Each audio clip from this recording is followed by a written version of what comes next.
All right, we're back in the interview area. Lane is with me, Lane Cade, 13-year-old young man. It has been a pleasure getting to know you.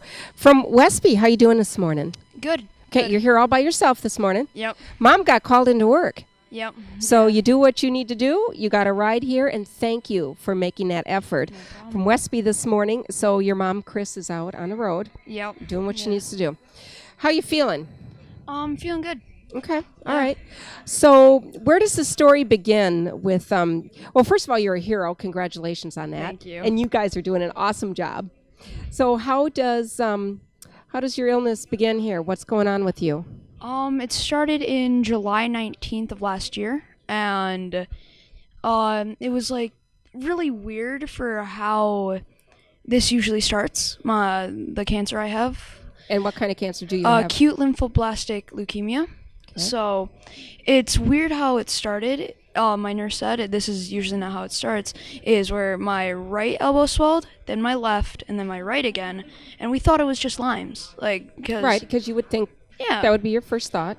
And so we went in for a blood check, and he's like, oh, you got low platelets at the Viroqua Clinic. That's where you started? Okay. Yep. And then he sent us to La Crosse to get another blood check, and we came back, and they called us later that day to tell us that I had leukemia and to come in as soon as possible, but get everything ready. I can't even imagine. What was the reaction of your mom? What kind of reaction did you have, if you can share that with us?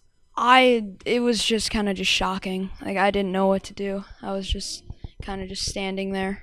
Did you know what that meant? Did you know? Kinda. Not as much as I do now, of course. I'm sure you have an education now. Yeah. How did your mom do when the news came? She said, just get your clothes packed and go right ahead, and we're going to the hospital. And I'm like, why? And then she just told me, so. Okay, so you hit it head on. Yep. So you're in your car. You're on your way to La Crosse. Mm-hmm. How long did you stay in the hospital? About 9 days. Just getting chemo and getting everything set, fluids and stuff and blood. So this was probably the last thing on your mind? Yeah, I didn't think this at all. So you're in the middle of just everyday life, except for the fact that you were having some elbow issues going on. Yeah, we just thought it was something from swimming, or my mom thought it was just me roughing around. Because I love to swim, and so I was in swimming lessons at that time just to because the last lesson in our swimming lessons is just fitness, so she thought I was just maybe running into the side. Well, while you and I are talking, and we're going to talk a lot more, but 13 calls have come in. Really? 13 calls. I mean, that is amazing, incredible.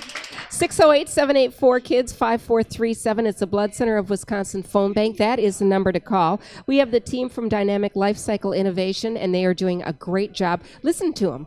I can hear them. Yeah. It? Okay, so we've been in the hospital 9 days. Everyday life is now out the window. Now it's something new to take on. How did you do with the chemotherapy? How did you react to it? My body really did not like it at all. Like it? Yeah. Okay. Can I ask you some questions? Did you lose your hair? Yeah. Okay. But it was pretty late into it, and I didn't lose all of it. I lost a lot of it, but not all of it. Okay. And just after a month or two, it came right back. Okay. So your body didn't like it? No. Okay. Yeah. So what did you do to try to counteract some of that?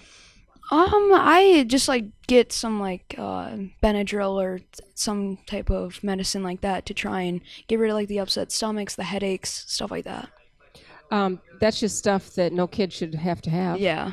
You know, one thing that I can tell you for good news, we have another one that just came in. We're up to 14. We've had 14 calls coming in. So how has things changed from your regular routine? Because you're not off the chemo. No. No, you're okay. So you're back home, been in a hospital. Now, how many times at the beginning of the chemo treatment did you have to come back to La Crosse? I had to come in around, at first I think it was 2 times a week, but then it went to 1 time a week, and CMN has really helped us through the gas vouchers because we had to come in and out, kill in and out, and like get gas a lot. So they helped us a lot. Let me through ask you that. something. Did you know about Children's Miracle Network hospitals before? No. It was new. Did your mom know about it? Do you remember No, her? actually, no. So how did that happen? How did they find out about you guys? They just straight up came up and like, oh, we know like you like to talk, so and then yeah, you do, and we're yeah. really happy about that. Yeah, and then they just asked me, and I'm like, sure, why not? And yeah. So 15 calls every time we take a little break, and turn around once, see what John is doing back there. He's on that. Now we're up to 16. Oh. He's keeping track, so that's why I'm looking Yeah. over your shoulder, Yep. because he keeps writing that good news on the board. And it is good news, because every time a generous pledge comes in that's going to help a family or somebody who today you may not think you need it, tomorrow you may. Look what Yeah. happened to you guys. Exactly. It just it all of a was just sudden. one day, everything was just, ready to go.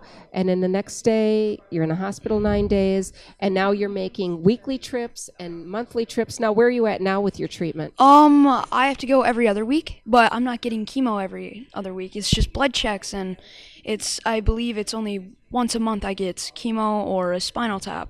And so then, You know, yeah. you say that so casually, once a month, chemo, once a month, spinal tap.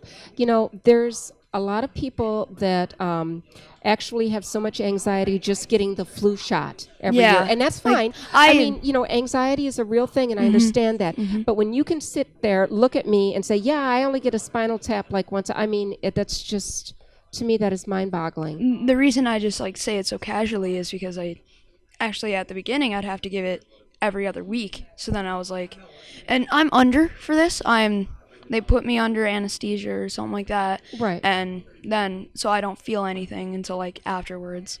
'Kay, And it's so- not like hurting that much. So no. prepping for these things, the day before, that means you're not eating. Yep. You can only 12 have hours. so all these things, everything that you typically do isn't typical anymore. Yeah, and like one of the medicines I had to take, prednisone, really like I couldn't do anything. It hurt. It made like everything swell up, and I really didn't like it, and it kind of just it hurt my muscles a lot. Are you in pain this. now? No, I'm not Right. taking it. I only take it five days out of the month. Okay. So what's next? Treatment continues. How long does treatment continue? Couple years, 3 A couple years. Yeah, What grade are you in now? 8th. So you're telling me that your chemo could last through the beginning of high school, Yeah, maybe even sophomore, junior, around there. sophomore, junior year. Mm-hmm. You are one tough cookie and one strong Thanks. young man. Well, you are. We were talking about some of the things. We were talking about your homework that you need to do when you get home Yeah, today, yeah. because you have those paragraphs to write. Yeah. But we were talking about some other things too. Some of the fun things that you do. You're in choir. Yeah. Okay. Yeah. What choir is it? Just a regular middle school choir, 7th and 8th grade. Okay. And we go every 4 years. You get a chance to go on your trip. If you're in band or choir, you go on a New York trip. You get to go to New York? Yeah, and it then they give us it's like $500 something to go, and like it's pretty cheap, but we also have to take a bus all the way to New York instead of a plane, and they give us chances to earn that money through like selling wreaths or working at the vending areas during like volleyball games, football games, stuff like that. So yeah. If you're putting in the time and you're taking the effort to help with the fundraisers, that helps with the expense to go. Yeah, You yeah. are you're lighting up thinking about it and talking about it. Yeah. You're looking forward to it. Yeah. So right now, your goal is to go on that trip to New York with Yeah. your choir, right? Our goal is to get to 20 calls. John, flip it up there again. I want to see that sign. We're at 17 right now. We only 17. have 3 to go. That's our goal, and we're going to 'Kay. reach that together. Do you think we can do it? Yeah. Do you think the generosity of everybody watching and listening today is probably the most amazing part of the country, and they all live here? Yeah. I think they do too. So 608-784-KIDS 5437. That's the phone number to call the Blood Center of Wisconsin phone bank. We have Dynamic Life Cycle Innovations on the duties, and they're doing a great job. Look at that. Okay, we've set a goal now for 20, and then we were at 17, and then we were at 18. Now we're at 19. Oh, We're one away. really? Just like that. Wow. Can we do it? Yeah. We can do it. Okay.